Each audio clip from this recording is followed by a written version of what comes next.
বৃহস্পতিবার পবিত্র রাতে কেউ যদি এই দোয়াটি 100 বার পরে, কোনদিন পৃথিবীর কোন মানুষের কাছে তার হাত পাততে হবে না। পৃথিবীর সবকিছু তার পায়ের নিচে আল্লাহ হাজির করে দিবেন। দারিদ্রতা থেকে মুক্তি দান করবেন, বিপদ আপদ থেকে মুক্তি দান করবেন, তার সম্মানকে সুউচ্চতা দান করবেন, অসুস্থতা থেকে দূরে রাখবেন। আল্লাহর অশেষ দয়া ও রহম তাকে দান করে দিবেন। সুবহানাল্লাহ। বৃহস্পতিবার রাত এটি গুরুত্বপূর্ণ রাত। এই রাত সপ্তাহে একদিন আসে।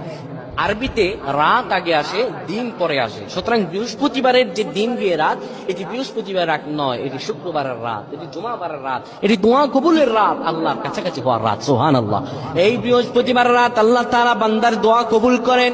কেউ যদি বৃহস্পতিবার রাতে ঈশা নামাজের পরে পবিত্র হয়ে ইয়া হাইয়ু ইয়া হাইয়ু ইয়া হাইয়ু ইয়া রাফিয়ু ইয়া রাফিয়ু ইয়া রাফিয়ু এই দোয়াগুলো পড়তে পারে 100 বার, আল্লাহ রাব্বুল আলামিন তার মর্যাদা বৃদ্ধি করে দিবেন।